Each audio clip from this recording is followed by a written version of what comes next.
Welcome to Represent NYC on the Manhattan Neighborhood Network. My name is Victoria Bert, and I'm the producer of this show. Today, we're going to be joined by New York City Comptroller Scott Stringer, who's going to talk to us about the city's budget shortfall. How are you? I'm good. It's great to be on the show, and it's great to have an opportunity to talk to Manhattan people. Yes, absolutely. So talk to me about this multi-million dollar that we're in the hole. Talk to me about this. Oh, look, the coronavirus forced us to shut down our economy. We've lost at least $7 billion in revenue, loss of taxes, and a whole host of fees that we usually receive in our city budget. It has produced, as of today, a $1.6 billion deficit for this fiscal year. So we have to work very hard to close that gap and make sure that we balance the budget, not on the backs of our children by cutting summer programs, but by looking at agency efficiencies, big outside contracts, things that we never focused on before, so that we can close that gap. And we've put forth a plan to do that with more refinancing, more drawing down on savings, and $300 million in efficiencies. We need to do that in every single agency, including the police department, which I believe has been a bloated budget for a long time. I'm asking them to produce savings of $1.1 billion over 4 years, not just simply to close a budget gap, but to use that money to invest in our communities. After we see the protests and the tragedy of the death of George Floyd and so many who came before him, we have to take a look at how we police in communities of color to end racism, systemic racism, to end targeting of Black youth. It is time in this country to change the way we look at the world. And I think a great place to start is by shifting money from over-policing initiatives to our communities. So we have to walk and chew gum at the same time. We have to close a $1.6 billion budget. We have to look at the analysis I did on policing and see how we can cut the budget by attrition, by looking at operations, by looking at overtime, and then let's invest in our neighborhoods. COVID is the great discriminator. It went after the communities with the most underlying conditions, people at heart disease and diabetes, people who were managing their disease, not actually getting cured. And that's because we didn't have a health system in place to meet those challenges. Well, COVID went after the weakest people among us who had real challenging issues. So now we know that a virus can dismantle so many of our communities. Let's rethink the way we budget in New York City, and let's go to those communities and solve those issues, not just in health, but in education and affordable housing. This has been a real opportunity for us in the midst of a terrible tragedy. And we have to recognize that so many of our policing initiatives have actually made things worse. We've actually had police officers killing innocent people. What happened to George Floyd is every parent's nightmare, and I'm tired of living through those nightmares. And that's just me talking, but imagine if that's your son. Imagine if Eric Garner is your relative, and we cannot have this in our society anymore. And I praise those protesters who went out in the streets and risked themselves to make fundamental change in this country. So let's get into the weeds a little bit about what it looks like to cut money from the NYPD budget. It's really not rocket science. When you have a budget that has never been cut before, it's kind of easy to cut it, because you could look at where the bureaucracy is, you could look where the fat is, you could look at some initiatives that are not working in our communities, and you can take a fresh look at how to reduce spending and then reinvest that money on new mental health initiatives, education. And now, because this is how our budgeting works, we will then have the city council and the mayor negotiate. I gave them a baseline. We'll see what comes out of it. So you're talking about reducing the uniformed headcount, cutting overtime by 4%. How much does that get us?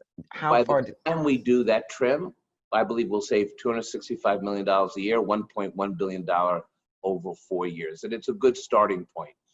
We're talking about attrition, we're talking about fringe, we're talking about operational spending that we could easily cut 5%.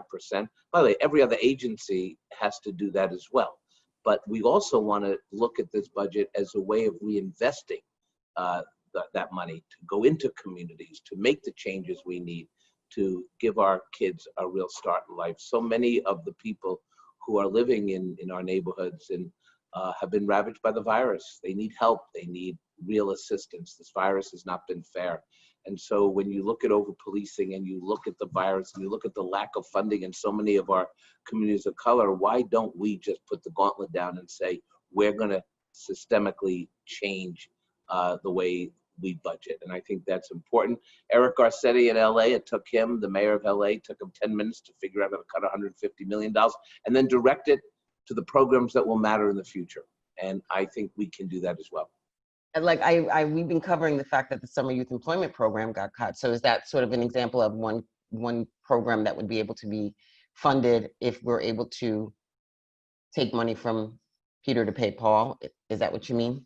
Well, look, I think that's a baseline. You know, the budget dance can be very cruel. It's usual that, you know, when in a budget crisis, the first thing mayors, not just this mayor, say, let's cut libraries, let's cut youth programs, let's furlough frontline workers. This is what this mayor has said.